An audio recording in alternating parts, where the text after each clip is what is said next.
Alice de Hansé fue una heredera estadounidense que tenía un lado muy oscuro y estaba constantemente involucrada en escándalos y tragedias. En 1927 abandonó a su esposo y a sus hijos y se fugó con su amante. Sin embargo, ella era mentalmente inestable y terminaría disparándole y luego a sí misma. ¿Pero fue este el final de su impactante historia de vida? Acompáñame para descubrirlo. La mujer que se haría famosa como Alice de Hansé, condesa de Hampshire, nació en la ciudad de Buffalo, Nueva York, como Alice Silverthorne, el 28 de septiembre de 1899. Su padre era William Edward Silverthorne, un destacado fabricante de textiles y magnate de los negocios durante la Era Dorada, y su madre era Julia Bell Chapin, quien también provenía de una familia prominente de reciente fortuna. El matrimonio de William con la madre de Alice fue solo uno de los muchos matrimonios ventajosos de la época entre un magnate de los negocios y un pariente de otro magnate de los negocios. Arreglos como estos formaban alianzas entre los ricos y poderosos y reflejaban los matrimonios entre la realeza y la aristocracia en Europa. Los tíos de Julia Bell eran los hermanos Armour, Philip y Herman, quienes controlaban Armour y Cole, el mayor distribuidor de carne del mundo a principios de siglo. Así que Alicia nació en un entorno muy adinerado. Ella era la única hija de la pareja, pero tristemente su madre moriría de tuberculosis en 1907 cuando aún era joven. Su padre se volvería a casar poco después y tuvo varios hijos a través de su segundo matrimonio. Sin embargo, la posición de Alice como la única hija de su madre la dejó bien posicionada para heredar una considerable fortuna algún día, ya sea a través de su tío o de su padre, y el dinero nunca fue un problema durante su vida. Los primeros años de Alice fue bastante caótica. Su padre era alcohólico y casi nunca estaba en casa debido al trabajo. Como resultado, Alicia fue criada principalmente por su institutriz alemana. Guillermo también fue un padre muy poco convencional. Por decirlo menos, no hacía nada para ponerle límites a Alicia, y activamente fomentaba su vida social mientras ella entraba en la adolescencia. Esto puede sonar bien para algunos, pero la relación entre padre e hija era peculiar en otros aspectos, y un escritor sobre la vida de Alicia ha sostenido que pudo haber sido incestuosa. Esto sigue sin comprobarse, pero lo que es más seguro es que en una ocasión, mientras visitaban Francia en la década de 1910, el padre de Alicia la presentó como su amante ante numerosas personas. Quizá fue una broma peculiar de algún tipo, aunque todo esto ciertamente apunta a una infancia difícil, que se agravó por la muerte prematura de su madre. Finalmente, uno de los tíos de Alicia por parte de la familia Arm obtuvo la custodia de ella después de pelear con su padre en los tribunales, argumentando que él no era un padre adecuado. Durante un tiempo, la joven Alicia de 14 años fue a vivir con este tío. Sin embargo, esto no llevó al fin de la relación entre padre e hija, y ella pasó mucho tiempo con su padre en largas visitas a Francia durante su adolescencia tardía. Con el tiempo, le tomó cariño a Francia, e incluso se convirtió en su patria adoptiva. Alicia se casó cuando tenía apenas 21 años de edad. Pasó finales de la década de 1910 en Chicago con su familia extendida y luego regresó a Francia, donde conoció y comenzó una relación con Frédéric de Chanquey, un conde francés que había ganado cierta fama en Francia, tanto como piloto de carreras de autos como piloto en la naciente Fuerza Aérea Francesa durante la Primera Guerra Mundial. Se casaron después de un breve noviazgo de solo unas semanas. Tuvieron dos hijas, llamadas Nolan y Paola, que nacieron en 1922 y 1924. Alice y su pequeña familia pronto decidieron establecerse en París. Al casarse, Alice recibió una parte considerable de su herencia y, juntos, no tenían preocupaciones económicas. Incluso mantenían a un gran personal doméstico que se encargaba de muchas tareas para ellos. Por lo tanto, aunque tuvieron dos bebés que llegaron uno tras otro, Alice y su esposo hicieron poco para cuidarlos, y pudieron mantener una vida social activa en la capital francesa. Este fue el comienzo de los locos años 20, el periodo de celebración, auge económico jazz y fiestas en todo el mundo occidental después de los difíciles años de la Primera Guerra Mundial. Como vimos antes, el padre de Alice no le puso límites a su hija y fomentó su vida social.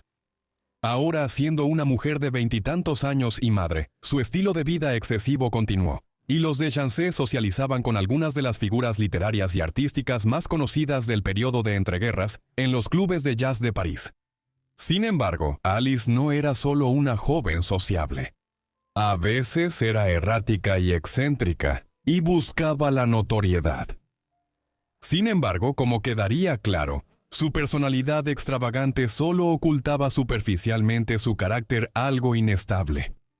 En 1925, los Deschances dejaron Francia por un tiempo para unirse a sus amigos, Lord y Lady Errol, en la comunidad colonial de expatriados que había surgido en el valle de Wanjohi, en Kenia, cerca de Nairobi. Kenia era una colonia británica en ese entonces, y Nairobi se había convertido en uno de los principales centros del gobierno colonial en África Oriental. Alicia y su esposo estaban entusiasmados con la idea de pasar tiempo aquí, en parte debido a la afinidad de Federico por la Casa Mayor. Esta comunidad de europeos y estadounidenses en Kenia llegó a ser conocida como el grupo de Happy Valley. Tal era su gusto por las fiestas, el consumo excesivo de alcohol, el uso de drogas y la inevitable promiscuidad sexual y las infidelidades frecuentes que le seguían. Fue durante estos años cuando el gusto de Alicia por los opiáceos comenzó a convertirse en un problema considerable, y después de este viaje, su vida nunca volvería a ser la misma. Alicia pronto destacó entre los residentes de Happy Valley por sus cambios de humor, su sentido del humor sarcástico y su belleza. Aquí se hizo conocida como la Madonna malvada, y no pasó mucho tiempo antes de que tuviera un romance con Lord Errol. Sin embargo, esto fue de corta duración, y su siguiente romance tendría una importancia mucho mayor. En Kenia, Alicia conoció a Raymond de Trafford, hijo del baronet Trafford de la aristocracia inglesa. Ella se enamoró de él, y ambos comenzaron una relación que rápidamente se convirtió en un secreto a voces dentro del grupo de Happy Valley. Al principio, su esposo intentó ignorarlo, concentrándose en la casa y esperando que no durara.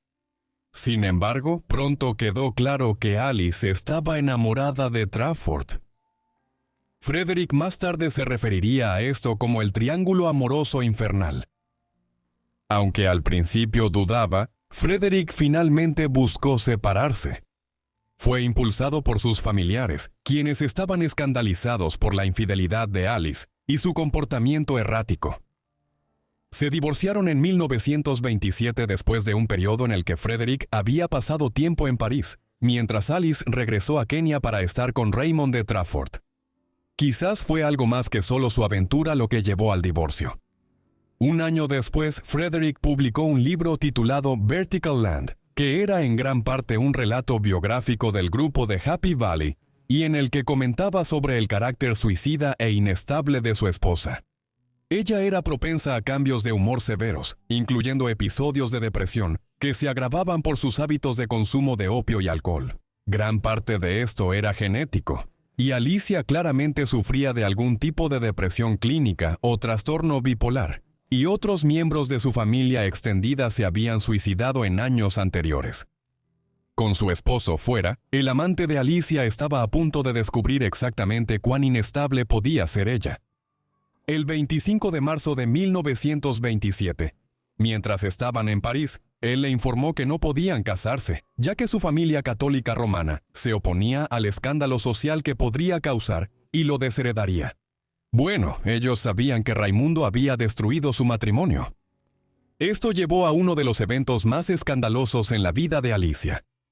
Solo unas horas después, mientras la pareja viajaba por la estación Gare du Nord en París, donde Raimundo debía tomar un tren hacia el Canal de la Mancha y luego un ferry a Inglaterra, ella le disparó a Raimundo en el pecho antes de apuntarse con la pistola en un intento de asesinarlo y luego suicidarse. Milagrosamente, este no fue el final de la historia de ella y Raimundo.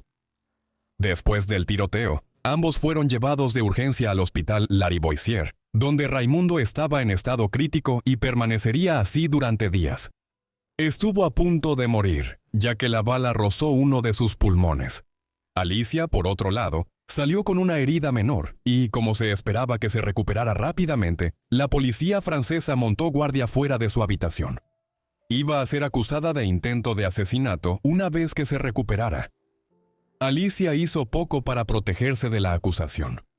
Aunque afirmó que lamentaba sus acciones, admitió abiertamente ante un gendarme francés cuando fue interrogada que le disparó a Raimundo, pero misteriosamente se negó a decir por qué. Al final, debido a un conjunto de circunstancias muy peculiares, nunca llegaría a enfrentar un proceso judicial completo. Primero, Raimundo se recuperó gradualmente y volvió a estar sano. Esto ocurrió incluso mientras la familia extendida de Alicia lanzaba una campaña mediática ilegal para protegerla a ella y la reputación del negocio familiar, ya que el tiroteo había sido noticia internacional. La enviaron a una clínica para recuperarse de su depresión, admitiendo en entrevistas que había intentado suicidarse en numerosas ocasiones en el pasado. Luego, cuando se recuperó completamente meses después, Raimundo declaró sobre el incidente. Cuando estábamos a punto de separarnos, ella me estaba besando. Le dije que la amaba y de nuevo le susurré que no tomara mi decisión como irrevocable. Incluso le dije que nos volveríamos a ver. Cuando se estaba yendo de mi lado, intentó suicidarse, pero un movimiento de mi parte hizo que el arma se desviara. Estoy seguro de que ella no me disparó intencionalmente. El accidente se debió a mi imprudencia. A pesar de esta declaración, Alicia fue juzgada el 23 de diciembre de 1927 por el cargo de agresión. El cargo anterior de intento de asesinato fue retirado gracias al excelente abogado de Alicia, quien convenció al juez de instrucción de que su melancolía crónica entorpecía su inteligencia, haciéndola mentalmente irresponsable en el momento del incidente.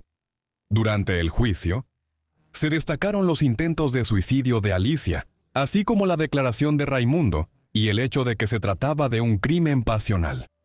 Como resultado, el juicio terminó en poco más que una condena menor en suspenso y una multa económica. En 1928, ella regresó a Kenia y tuvo un breve romance con Lord Errol, reanudando su aventura anterior. Nuevamente, esto fue de corta duración, ya que le pidieron que abandonara el país, y pronto estuvo de regreso en París con el Trafford. Durante los siguientes 3 años, Alicia continuó intentando conquistar a Trafford y finalmente se casaron en 1932. Los acontecimientos de 1927 y el eventual matrimonio de Alicia con el Trafford no fueron el final de su agitada vida. Ella y Raimundo regresaron a Kenia, aunque las autoridades eran reacias a permitirle pasar mucho tiempo entre el grupo de Happy Valley, recelosos de su escandaloso pasado. Después de eso, vivieron una existencia algo nómada entre París y Londres, con visitas breves ocasionales a Kenia e incluso una temporada de Raimundo en Australia. Curiosamente, su matrimonio colapsó a los pocos meses de casarse en 1932, después de una acalorada discusión sobre el destino de su luna de miel. Se divorciaron en 1937, para entonces ya llevaban varios años separados.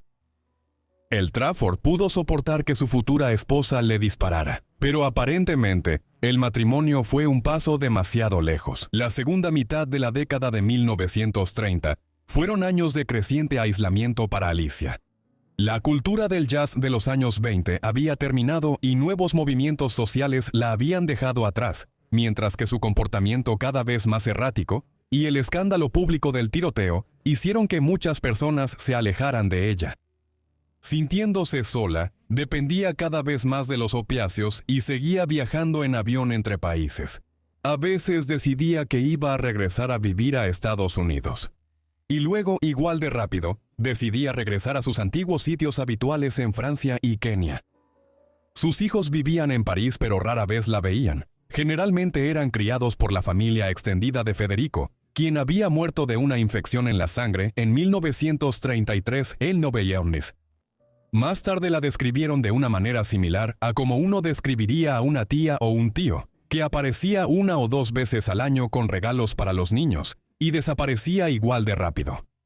Fue durante este periodo de aislamiento que se vio envuelta en el segundo gran escándalo de su vida.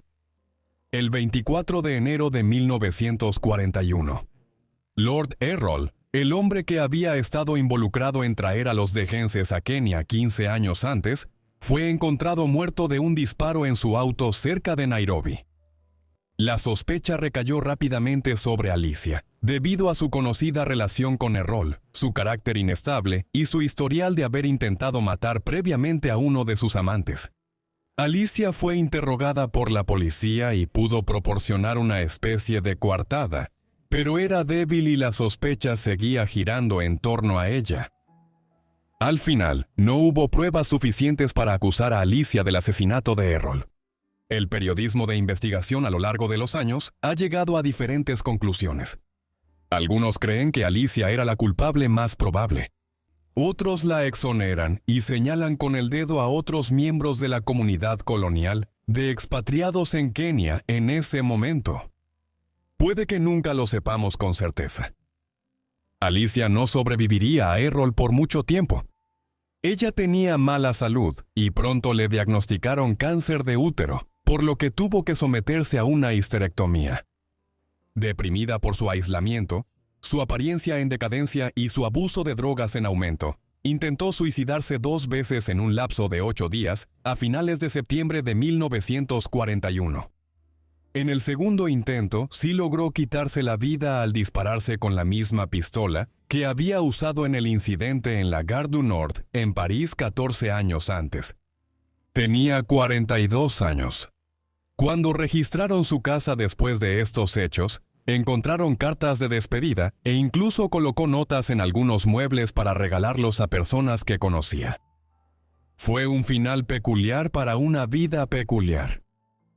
Muchas gracias a todos por ver el video sobre Alice de Hansé. Espero que les haya parecido interesante.